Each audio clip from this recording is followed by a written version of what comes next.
Hello friends, स्वागत है आप लोग का एनसीईआरटी जोन में।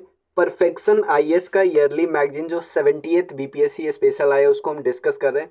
ऑलरेडी इंपॉर्टेंट टॉपिक कौन कौन से डिस्कस कर चुके हैं मैं बताता हूँ।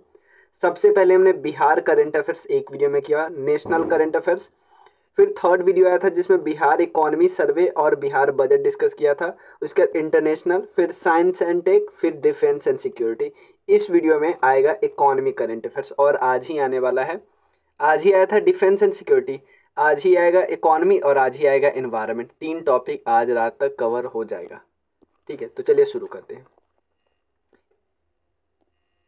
देखो ये बहुत आसान है। एक सर्वे आया है हाउस होल्ड कंजम्पशन से रिलेटेड, हाउस होल्ड कंजम्पशन से रिलेटेड ये सर्वे निकालता है नेशनल सैंपल सर्वे ऑर्गेनाइजेशन। ये नेशनल सैंपल सर्वे ऑर्गेनाइजेशन एक बॉडी के अंदर आती है, एक मिनिस्ट्री के अंदर आती है, मॉस्पी के अंदर आती है, ministry of statistics and programme implementation के। हर 5 साल में ये क्या करती है, इंफॉर्मेशन कलेक्ट करती है जिसके जिसके तहत ये बता सके कि हाउस होल्ड मतलब घर में कितना कंज्यूम किया जाता है गुड्स एंड सर्विसेज। और जितना ज़्यादा कंजम्पशन होगा इससे पता चलेगा कि पॉवर्टी कम हुई है। तो सबसे पहले इन्होंने क्या बताया कि 2011 और 12 के हिसाब से देखा जाए, 2011-12 और 2022-23 इसके बीच का रिस्पेक्टिव डेटा देखा जाए तो ग्रामीण जो गरीबी है, रूरल पॉवर्टी, उसमें डिक्लाइन हुआ है 7.2%। अर्बन पॉवर्टी डिक्रीज हुआ है, पहले 17.7% था, अब हो गया 4.6%। क्लियर। उसके अलावा एक और चीज जो monthly per capita consumption expenditure है कि कितना कंज्यूम किया जाता है एक इंसान के द्वारा, हाउस होल्ड नहीं, एक इंसान के द्वारा, उसमें 1999 2000 से बढ़ोतरी हुई है, ये याद रख लेना है।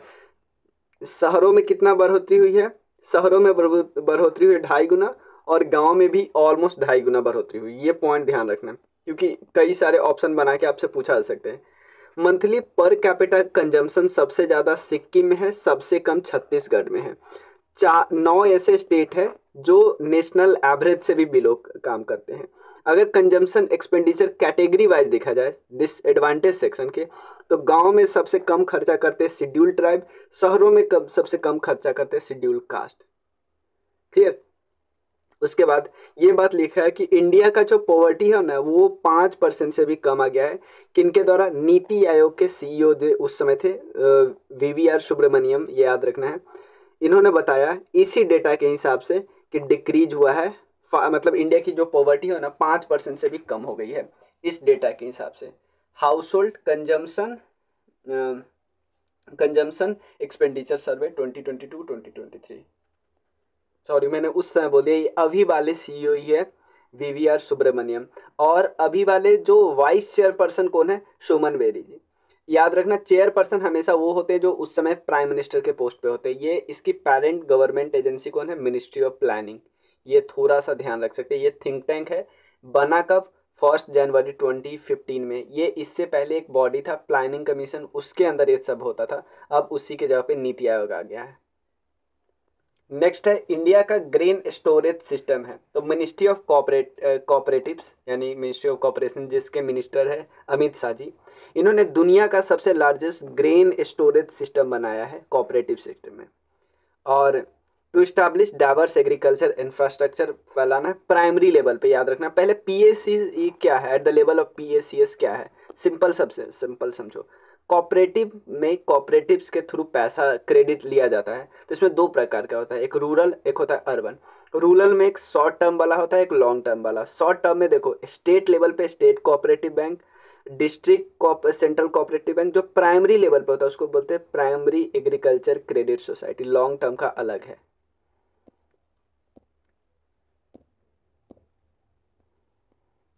ठीक है, तो स्टैब्लिश मतलब एग्रीकल्चर से रिलेटेड इंफ्रास्ट्रक्चर बनाना, तो ये बना ही रहे हैं क्या, ग्रेन स्टोरेज सिस्टम। सागर केतु, देखो एक हमारे पास ऑलरेडी एक पोर्टल है जिसका नाम है NLP मरीन, मतलब नेशनल लॉजिस्टिक्स पोर्टल है। उसके लिए उसका ही ऐप वाला वर्जन का नाम रखा गया है सागर सेतु। ठीक है, ministry of port shipping and waterways ने इसको लॉन्च किया। ये बहुत इंपॉर्टेंट है। Codex committee on spices and culinary herbs, देखो स्पाइसेस तो मसाला समझ ही रखो, क्यूलिनरी हर्ब का मतलब होता है जो जड़ी बूटियाँ जो खाने में नहीं ऐसा कुछ डाला जाता है, बहुत सारे ऐसे चीज़ होते हैं उनकी बात करें तो इसके लिए एक कमेटी है, कोडेक्स कमेटी। तो इसका जो एक सेशन है ना वो कहाँ पे हुआ, कोची में हुआ। सबसे पहले समझो ये बॉडी बनाई कैसे गई थी, इस ये बॉडी जब बनाई गई थी इसके ध्यान में क्या कोई इंटरनेशनल ऑर्गेनाइजेशन था, और ये बॉडी का मेन काम क्या होता है पहले ये देख लेते हैं। सबसे पहले समझो सीएससी क्या होता है। सीएससी कोडेक्स एलिमेंट्रीज कमीशन होता है, वो एक इंटरनेशनल फूड स्टैंडर्ड बॉडी है जिसको दो ऑर्गेनाइजेशन के द्वारा बनाया गया है, फूड एंड एग्रीकल्चर ऑर्गेनाइजेशन और वर्ल्ड हेल्थ ऑर्गेनाइजेशन। ठीक है, और ये रोम में है, याद रखिएगा। फूड एंड एग्रीकल्चर ऑर्गेनाइजेशन भी रोम में ही है, तो ये रोम में है, ये दोनों मिला के सीएससी। अब ये एक क्या कैसी बॉडी है, ये एक ऐसी बॉडी है जो स्टैंडर्ड तय करती है कि फूड का स्टैंडर्ड क्या होगा, मसाले का स्टैंडर्ड क्या होगा। तो इसके अंदर ही एक और बॉडी एस्टैब्लिश की, बस ये याद रखें, कमोडिटी कमिटी एस्टैब्लिश की गई इसके अंदर, और ये भारत में एस्टैब्लिश की है, याद रखिएगा। CCHCH ये भारत की बॉडी है, ये इंटरनेशनल ऑर्गेनाइजेशन है। क्या है ये, इंटरनेशनल। तो इसके चीज़ों को ही ध्यान में रख के भारत में एक बॉडी बनाई गई है। ये भारत में जो बॉडी बनाई गई है ना, इसका सेक्रेटेरिएट कहाँ पे है। कोई भी बॉडी बनाई जाएगी उसका सेक्रेटेरिएट होगा। जो हमारा अपना स्पाइस बोर्ड ऑफ इंडिया है ना, जो कि ministry of commerce and industry के अंदर आती है, उसके अंतर्गत इस बॉडी का सेक्रेटेरिएट है। और ये बॉडी अब करती क्या है, सिंपल समझो, एक इंटरनेशनल क्वालिटी स्टैंडर्ड वाला बॉडी है, वो बनाई गई थी दो ऑर्गेनाइजेशन के द्वारा, FAO और WHO के द्वारा। रोम में उसका हेडक्वार्टर है। इसके अंदर मतलब इसके ऑब्जेक्टिव को ध्यान में रख के भारत में एक बॉडी बनाई गई थी, CCHCH, यानी इसको बोलते हैं codex committee on spices and culinary herbs. इस बॉडी का सेक्रेटेरिएट कहाँ पे, स्पाइस बोर्ड ऑफ इंडिया के ऑफिस में, जो ministry of commerce and industry के अंदर आती है। और ये बॉडी का काम है हमारे फूड के क्वालिटी का स्टैंडर्ड बताना कि इस स्टैंडर्ड का प्रोडक्ट होना चाहिए। तो किस स्पाइस का भी बताया है, 5 स्पाइस का याद नाम नहीं रखना है, small cardamom, turmeric, juniper berry and allspice और स्टार एनाइस। ठीक है ना। और इसका 7वां सेशन कहाँ पे हुआ, कोची में हुआ। क्लियर ना। अब चलिए, फिनटेक फाइनेंशियल टेक्नोलॉजी वाली कंपनी लाइक फोन पे, पेटीएम, भारत पे, इस सब की बात करती है। तो टोटल हमारे पास पता है, जो टोटल यूनिकॉर्न है हमारे पास, उसमें से 17 यूनिकॉर्न तो फिनटेक वाला ही है। लाइक पेटीएम, फोन पे, ये सब यूनिकॉर्न है, ये पता है आपको। तो उसके अलावा लगभग 3000 हमारे पास फिनटेक है जो फाइनेंशियल टेक्नोलॉजी वाले स्टार्टअप है, देश में रजिस्टर है। उसमें 17 यूनिकॉर्न भी है। और एक किसके अंतर्गत ये सब होता है, DPIIT, department of promotion of industry and internet trade के अंदर आता है। तो एक रिपोर्ट आया, रिपोर्ट किसने निकाला, वर्ल्ड इकोनॉमिक फोरम ने। रिपोर्ट क्या है, the future of global fintech, future क्या होना चाहिए ग्लोबल फिनटेक का, towards resilient and inclusive growth. ठीक है। और इसमें बोला कि भारत एक ऐसा देश है जहाँ पे बहुत थ्राइव कर रही है इंडस्ट्री, बहुत आगे बढ़ रही है फाइनेंशियल टेक्नोलॉजी वाली इंडस्ट्री। इंडिया में 3rd लार्जेस्ट फिनटेक है, और पहला नंबर पे कौन आता है, USA कि जिसमें 134 यूनिकॉर्न सिर्फ फाइनेंशियल टेक्नोलॉजी से रिलेटेड है। भारत में टोटल यूनिकॉर्न इतना नहीं है। UK 2nd नंबर पे है। और इंडिया के पास हाईएस्ट फिनटॉप एडॉप्शन रेट है 87%, वर्ल्ड का एवरेज सिर्फ 67% है। क्लियर, याद रखें कि ग्लोबल फाइनेंशियल टेक्नोलॉजी से रिलेटेड एक रिपोर्ट निकाला गया है, वर्ल्ड इकोनॉमिक फोरम ने निकाला। बोला कि भारत में ये टेक्नोलॉजी या ये वाली इंडस्ट्री बहुत आगे जाएगी। भारत में टोटल जो यूनिकॉर्न है उसमें 17 यूनिकॉर्न तो फिनटेक वाली ही है। और बस ये है कि लगभग 3000 तो रजिस्टर भी की, ये सब पॉइंट याद नहीं रखना है, बट ये ध्यान रख सकते हो। और रिपोर्ट वर्ल्ड इकोनॉमिक फोरम ने निकाला। के सेफ रिकवरी को, के मतलब कुछ इस तरह कि कुछ इंडस्ट्री बहुत ऊपर ग्रो कर रही है, जैसे इस पॉइंट पे कुछ इंडस्ट्री नीचे ग्रो जा रही है, मतलब रिसेशन है, रिसेशन के बाद कुछ इंडस्ट्री और नीचे जा रही है, कुछ इंडस्ट्री एकाएक ऊपर चली जा रही है, इसी को के सेफ रिकवरी बोलते हैं। ये बोलते हैं the economic research department of SBI ने रिसेंटली रिलीज किया एक स्टडी टाइटल जिसका नाम है डीबंकिंग के सेफ रिकवरी। वन सेक्टर क्या है, रिबाउंड कर गई, ऊपर चली जा रही है रिसेशन से, एंड कुछ सेक्टर अभी भी रिसेशन, मतलब ए पॉइंट रिसेशन वाला है, कुछ इससे ऊपर चली गई, कुछ और भी और नीचे जा रही है, उसको के सेफ रिकवरी बोलते हैं। उससे रिलेटेड SBI ने एक रिपोर्ट दिया है। ग्लोबल हाइड्रोजन ट्रेडिंग मैकेनिज्म, ठीक है। देखो इंडियन गैस एक्सचेंज है जिस IGX, इंडिया का एकमात्र गैस एक्सचेंज है, ध्यान देना। और एक और चीज, इंडियन गैस एक्सचेंज जिसको आईजीएक्स बोलते हैं, इंडिया का एकमात्र गैस एक्सचेंज है, और गुजरात स्टेट पेट्रोलियम कॉरपोरेशन, इन दोनों ने एक मेमोरेंडम ऑफ अंडरस्टैंडिंग साइन किया है। इन दोनों ने मिलके एक ग्लोबल हाइड्रोजन ट्रेडिंग मैकेनिज्म बनाया है। ठीक है, start with Global Hydrogen Price Index in collaboration with, देखो MOU टू एस्टैब्लिश इतना with Global Hydrogen Price Index, और in collaboration with IFSC gifts जो है ना सिटी इन गांधीनगर, उसके साथ कोलैबोरेट करके। तो सिंपल याद रखना है, ग्लोबल हाइड्रोजन ट्रेडिंग मैकेनिज्म कौन बना है? एक तो इंडियन गैस एक्सचेंज और गुजरात स्टेट पेट्रोलियम कॉरपोरेशन।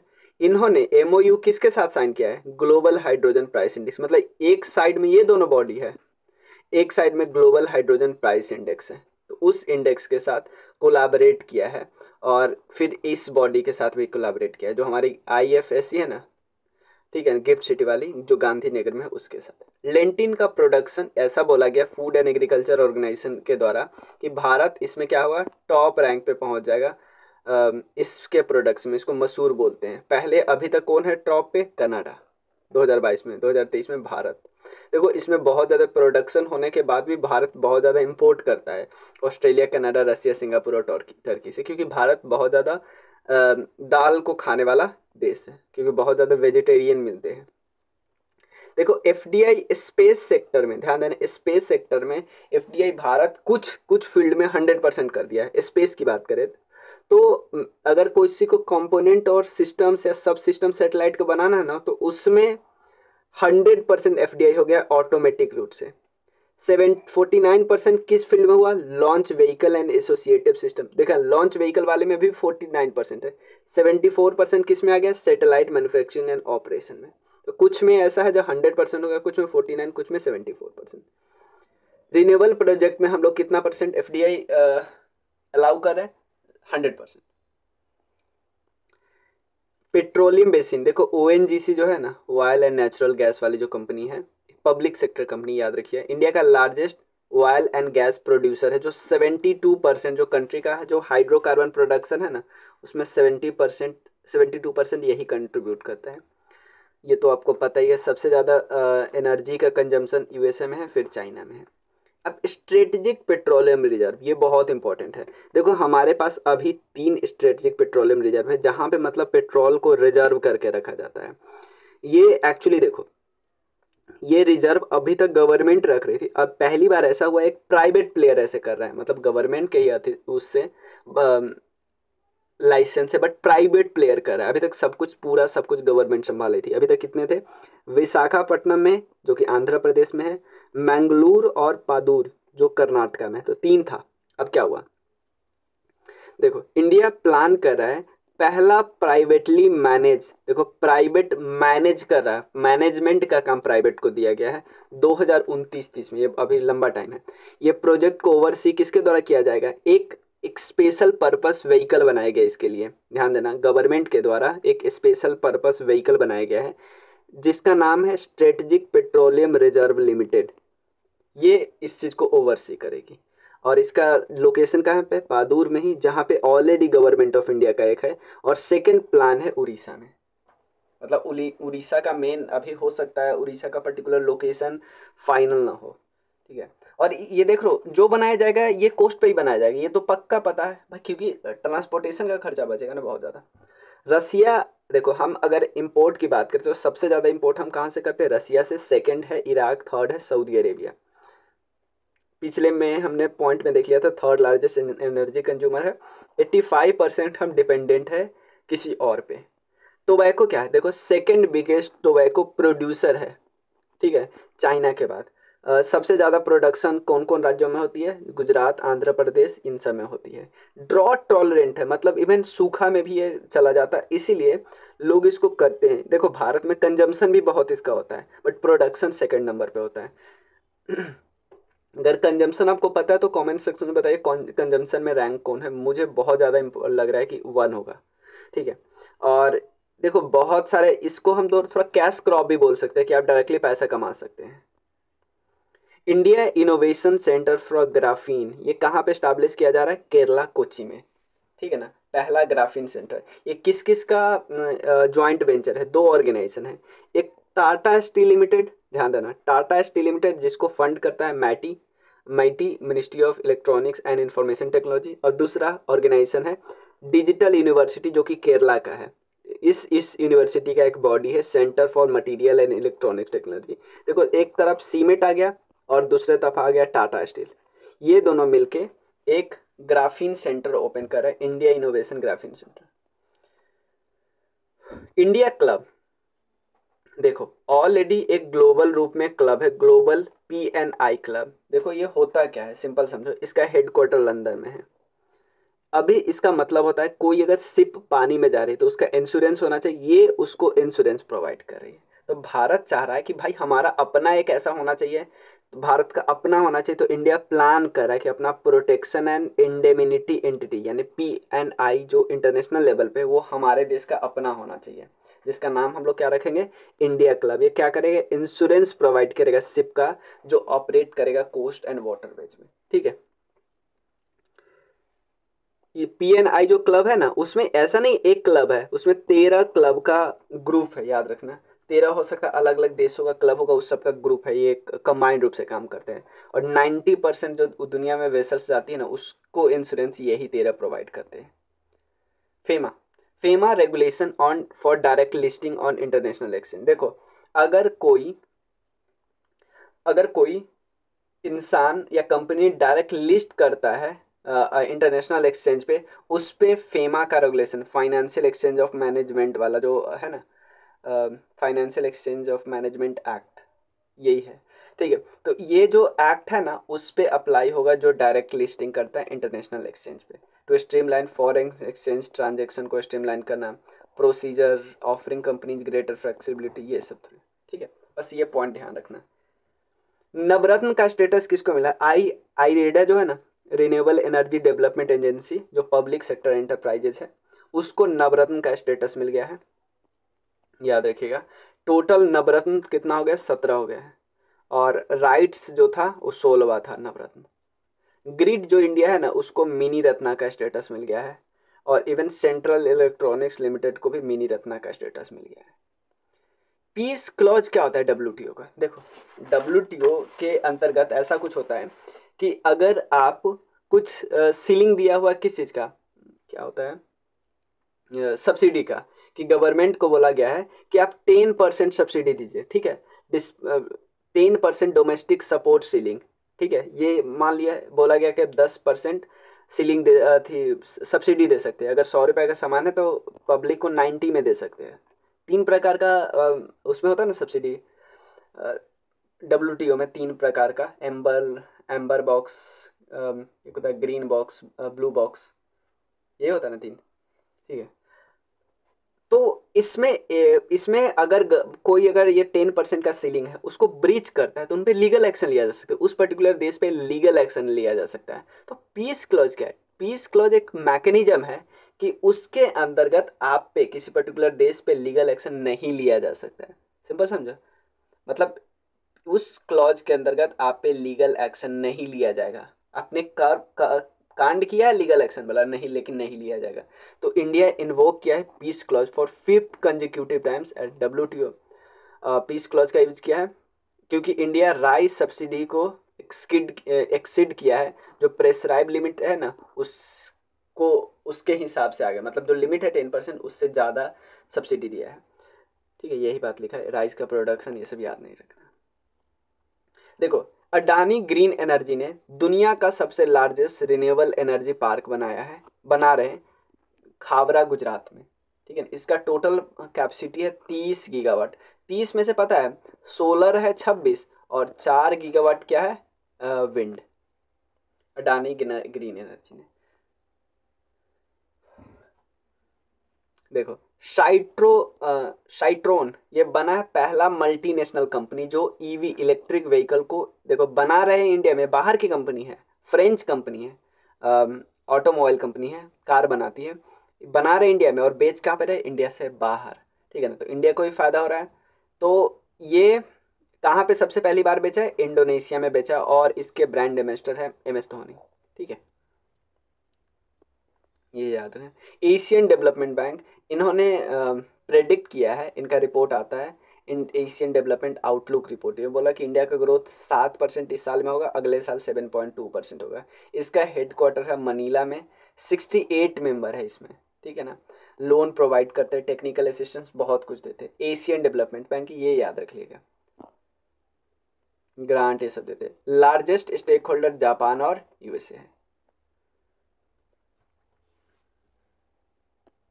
देखो यहाँ पे देख ही लो, 3 टाइप के सब्सिडी होता है। ग्रीन बॉक्स, देखो पहला ग्रीन बॉक्स वाला, देखो ये subsidies that are not trade, मतलब ट्रेड को कोई नुकसान नहीं पहुंचाता है, कोई डिसरप्शन नहीं करता है कि अगर मान लो ये अगर बढ़ा दिया जाए तो अमेरिका का सामान यहाँ नहीं बिकेगा या भारत का सामान किसी और देश में नहीं बिकेगा, अगर ये सब्सिडी वगैरह दे दिया जाए तो इस पर कोई लिमिट नहीं है। इवन ब्लू बॉक्स में भी कोई लिमिट नहीं है। देखो सब्सिडीज आर वाइड रेंज, बहुत सारे टाइप के सब्सिडी होते हैं, इससे बहुत ही मिनिमाइज ट्रेड डिस्टॉर्शन होता है, या बहुत मिनिमाइज मतलब ट्रेड डिस्टॉर्शन ना के बराबर होता है।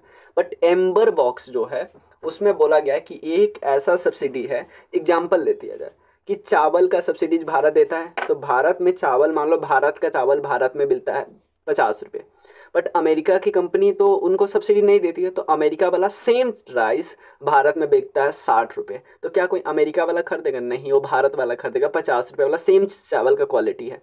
ये होता है ट्रेड, ये ट्रेड को डिस्टॉर्ट किया जा रहा है, इस टाइप का केस, ठीक है।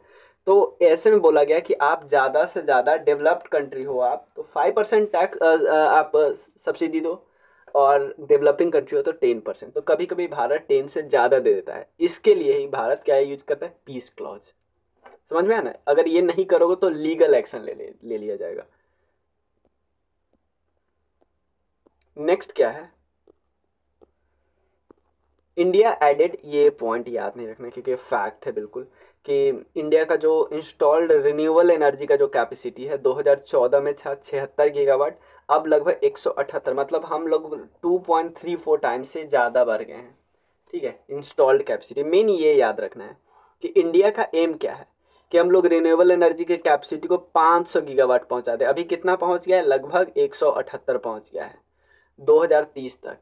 और 2030 तक हम अपना जितना भी यूज है ना एनर्जी का, उसका आधा कंजम्पशन रिन्यूएबल एनर्जी से करना चाहते हैं। नेक्स्ट क्या है? यूरिया का प्रोडक्शन एंड इंपोर्ट की बात करते हैं तो मिनिस्ट्री ऑफ जो केमिकल एंड फर्टिलाइजर है, तो इंडिया यूरिया को रोक देगा इंपोर्ट करना बाय द एंड ऑफ 2024।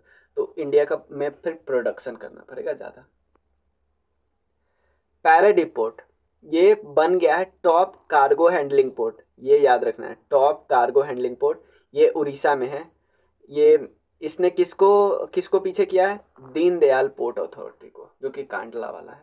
तो सिंपल, कांडला वाला जो पोर्ट है दीनदयाल पोर्ट, उसको दूसरे नंबर पे कर दिया, पहला नंबर पे कौन पहुंच गया? पैराडिप। ये बहुत अच्छा क्वेश्चन है पूछने लायक। अब देखो डिगिटा पोर्ट, यानी डिगिटा का फुल फॉर्म देखते हैं, डिजिटल इंडिया ट्रस्ट एजेंसी है, आरबीआई का इनिशिएटिव है, ताकि इलीगल जो लेंडिंग ऐप है ना, बहुत सारे ऐसे ऐप है जो पैसे देती है और बहुत सारे ऐप को फॉर्म भरवा लेगी ऐसे वैसे, मतलब ऑनलाइन ही, और फिर बाद में वो फ्रॉडलेंट एक्टिविटी करने लगती है। तो इस सब को रोकना है, तो आरबीआई का एक्टिविटी है डिजिटा ऐप। स्कोर्स 2.0, ठीक है ना। सेबी ने लॉन्च किया नया और user friendly version of complaint redressal system, यानी इससे क्या होगा? कंप्लेंट जो भी आएगी उसको सेबी के पे जो कंप्लेंट आएगी ना, उसको सही करेगा, रिड्रेस करेगा। ये याद रखना। कितना दिन में प्रॉब्लम को सॉल्व करने लेना है? 21 दिन में। मनरेगा का जो वेज रेट है उसको रिवाइज किया जा रहा है, कितना हाइक मिलेगा? 4 से 10% तक। याद रखिएगा, यूनियन रूरल डेवलपमेंट मिनिस्ट्री के अंदर आती है। सबसे ज़्यादा हरियाणा देता है 374 रुपया, और अरुणाचल प्रदेश और नागालैंड सिर्फ 234 रुपया देता है पर डे। तो इसमें इम्प्रूव करना है, याद रखना है। एनटीपीसी को लोन मिला है जापान से, Japan Bank of International Cooperation, JBIC है, उसको लोन मिला है, ठीक है ना। एक लोन एग्रीमेंट $200 मिलियन का लोन है फाइनल, ये याद रखिएगा। JBIC to provide 60% of loan with the remaining balance source from other commercial bank. तो 60% लोन JBIC दे रहा है, बाकी कोई और कमर्शियल बैंक, ठीक है। तो NTPC का जो रिन्यूएबल एनर्जी वाला जो प्रोजेक्ट है ना, उस सब में काम आएगा ये। इंडिया का पहला small scale liquefied natural gas का यूनिट कहाँ पे ओपन हो रहा है? विजयपुर में। गेल इंडिया का लिमिटेड, गेल इंडिया बना रहा है, याद रखिएगा। ये इंडिया का पहला small scale liquefied natural gas unit कहाँ पे बना रहा है? विजयपुर, मध्य प्रदेश में। ठीक है। जो एलएनजी है, लिक्विफाइड नेचुरल गैस, इसमें क्या क्या आता है? नेचुरल जहाँ पे भी आ जाए ना, उसमें सिंपल समझो सबसे ज़्यादा कौन आएगा? मीथेन। तो 90% मीथेन आएगा, इसके अलावा इथेन, प्रोपेन, ब्यूटेन और कुछ नाइट्रोजन भी परसेंट में आएगा। इथेनॉल 100 जो फ्यूल इनिशिएटिव है, ये एक ऑटोमोटिव फ्यूल है जिसका मेन काम है कि एमिशन को रिड्यूस करना है और सस्टेनेबिलिटी को प्रोड्यूस कर सस्टेनेबिलिटी को प्रमोट करना है। ये जो ट्रेडिशनल गैसोलाइन यूज किया जाता है उसके जगह पे यूज किया जाएगा, जिसका एमिशन कम होगा green house gas and pollutant का। इसका जो हाई ऑक्टेन नंबर होगा, ऑक्टेन नंबर 100 से लेके 105 तक होगा, जो कि हाई परफॉर्मेंस इंजन के लिए यूज किया जाएगा। और इसका यूज कहाँ पे होगा? फ्लेक्स फ्यू व्हीकल के लिए, जो डिजाइन किया जाता है रन ऑन गैसोलीन, इथेनॉल या एनी ब्लेंड ऑफ टू। ठीक है, ब्लेंडिंग भी किया जाता है ना, उस इंजन में इसको यूज किया जाएगा, फ्लेक्स फ्यूल व्हीकल में। ठीक है। अब इंडिया का एक रीजनल, सबसे नया रीजनल एयरलाइन है जो जिसका क्या नाम रखा गया है? फ्लाई 91। सबसे पहला फ्लाइट इसने कहाँ से लिया? गोवा के मोपा से लेके, मोपा एयरपोर्ट से लेके लक्षद्वीप गया, लक्षद्वीप के अगाती में। सिंपल। सबसे नया रीजनल एयरलाइन कहाँ से कहाँ गया ये याद रखना। गोवा के मोपा जगह है एयरपोर्ट, वहां से लेके लक्षद्वीप गया। इंडिया का पहला automobile in plant railway sliding कहाँ पे बना है? सिंपल, ये बस याद रख लेना, मारुति सुजुकी का जो गुजरात फैसिलिटी है ना ये, और इससे कार्बन एमिशन को कट किया जाएगा, ट्रक ट्रिप्स को, इस सब को कम किया जाएगा, बस ये याद रख लेना। कहाँ पे? Railway sliding.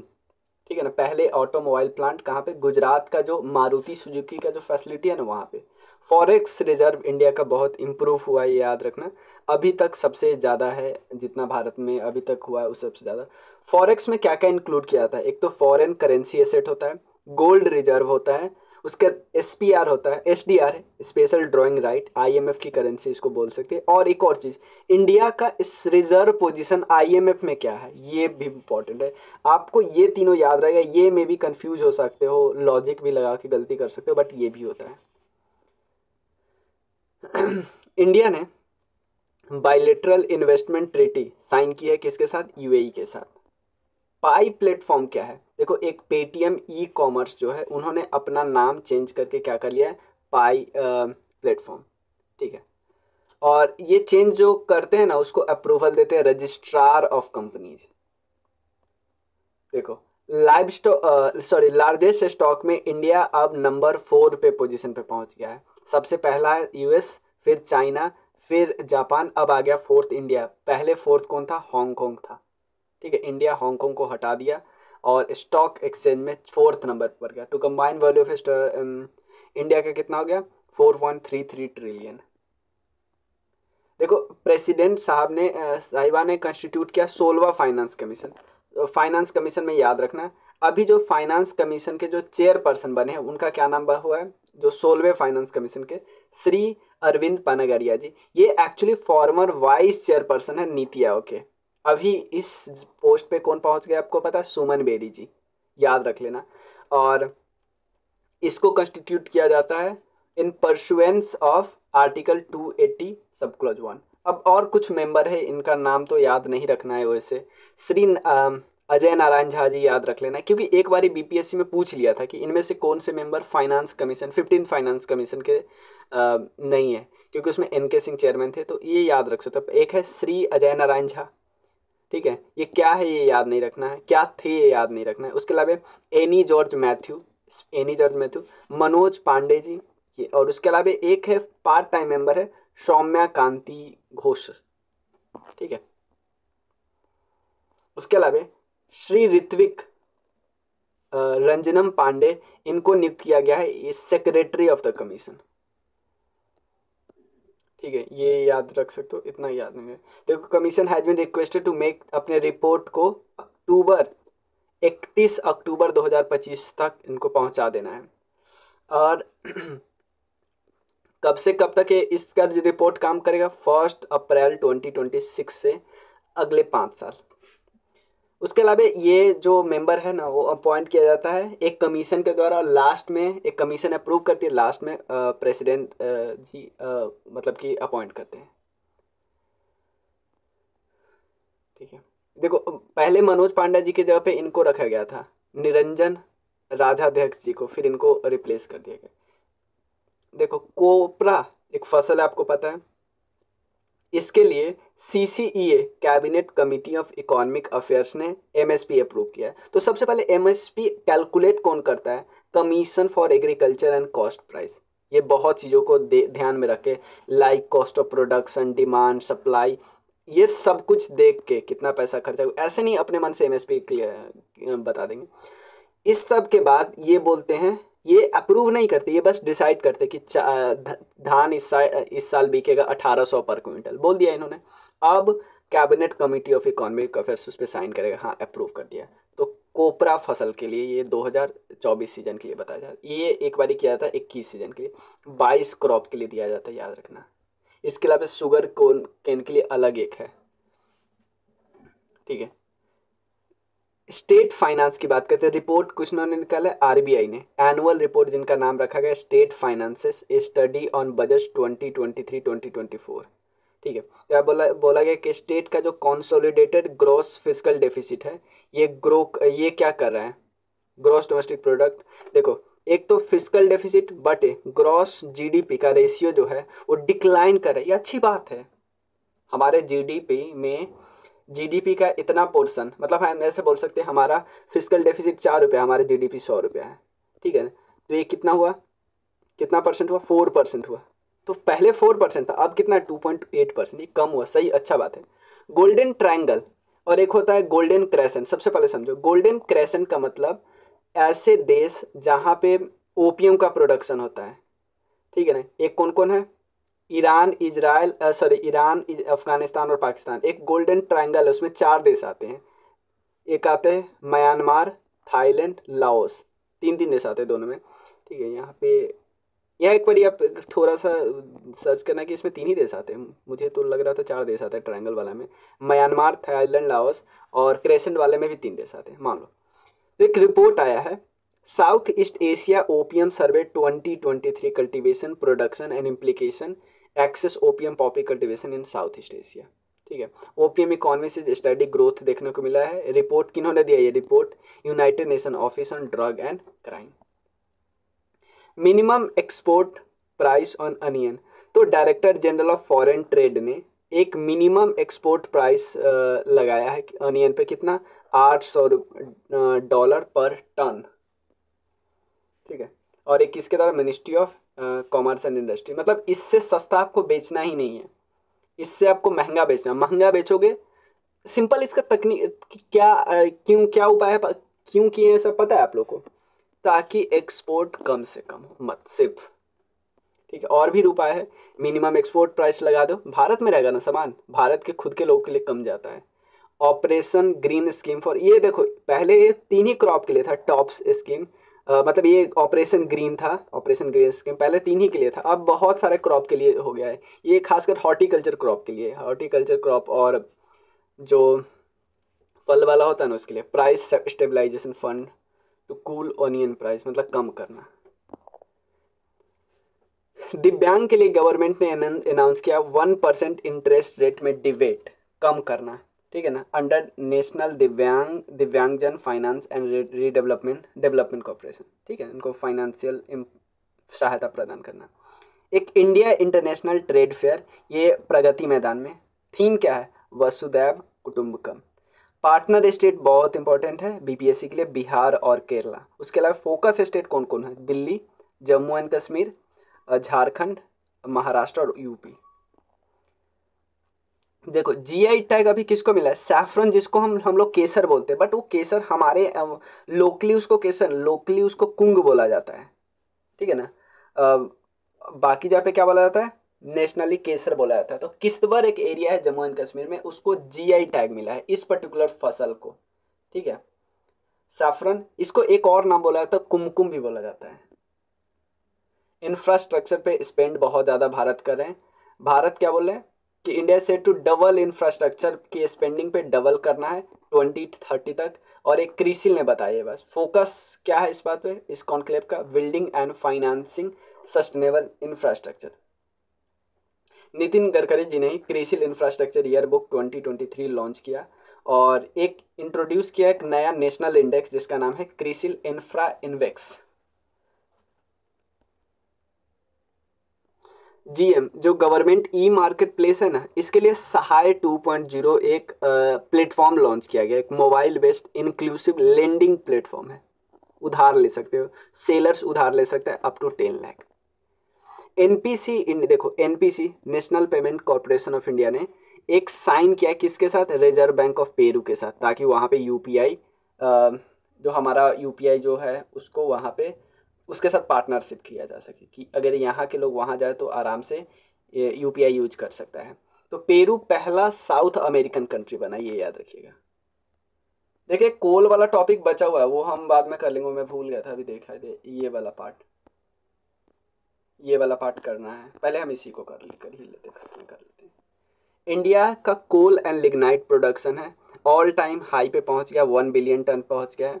और एक यूनियन मिनिस्टर ऑफ कोल बता रहे हैं कोल एंड लिग्नाइट का प्रोडक्शन 70% ज़्यादा बढ़ा है लास्ट 10 साल में, क्योंकि गवर्नमेंट का सपोर्ट अच्छे से मिल रहा है यहाँ पे। ये सब फैक्ट याद नहीं रखना है। फिफ्थ लार्जेस्ट, देखो रिजर्व की बात करें तो फिफ्थ लार्जेस्ट है, ठीक है ना। सबसे ज़्यादा कहाँ पे है, यूएसए, रसिया, ऑस्ट्रेलिया और चाइना। रिजर्व की बात करें, जियोलॉजिकल रिजर्व, बट कंज्यूमर की बात करें तो सेकंड स्थान पे है चाइना के बाद। प्रोडक्शन की बात करें तो कोल इंडिया लिमिटेड सबसे ज़्यादा प्रोड्यूस करता है 70%। इम्पोर्ट भी अभी भारत बहुत ज़्यादा इम्पोर्ट करता है, इम्पोर्ट भी करता है, इम्पोर्टेड इतना मिलियन टन, ये सब याद नहीं रखना है। नॉन कुकिंग जो कोल होता है ना उसको इम्पोर्ट करता है। टोटल कोल का 77% हम तो मतलब अगर 100 टन इम्पोर्ट करते हैं उसमें 77 किसका होता है, non cooking coal. Majority consume electricity generation के लिए किया जाता है। उसके बाद स्टील और सीमेंट सेक्टर में सबसे ज़्यादा कोल का यूज होता है एनर्जी बनाने में, सेकंड जगह होता है स्टील बनाने में, थर्ड सीमेंट इंडस्ट्री में। जो हमारा प्राइमरी एनर्जी कंजम्पशन है उसमें अभी भी भले इतना सोलर वगैरह आ गया, 656% कोल पे डिपेंडेंसी, और ये अभी रहेगी। 76% इलेक्ट्रिसिटी जनरेशन इस पे है, और इट विल रिमेन, देखो 2030 में भी 55% शेयर इलेक्ट्रिसिटी का कोल के थ्रू ही रहेगा। उसके बाद देखा जाए कोल प्रोडक्शन कितना बढ़ गया, 900 मिलियन टन पहुंच गया है, ठीक है ना।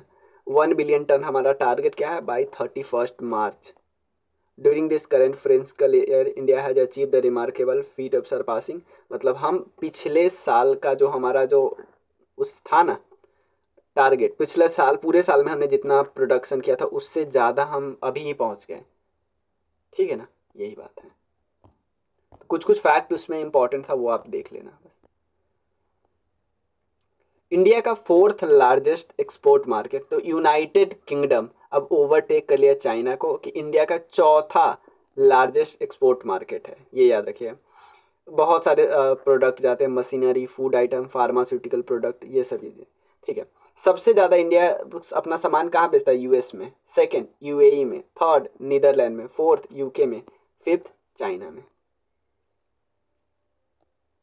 सबसे पहले देखो एक मेजर प्रोजेक्ट बदावन में बन रहा है, ये ग्रीन फील्ड प्रोजेक्ट है। ग्रीन फील्ड मतलब बिल्कुल नया, और ये प्रोजेक्ट सबसे पहले याद रखिए, पोर्ट इंडिया का लार्जेस्ट डीप ड्राफ्ट पोर्ट बन जाएगा बनने के बाद, ठीक है।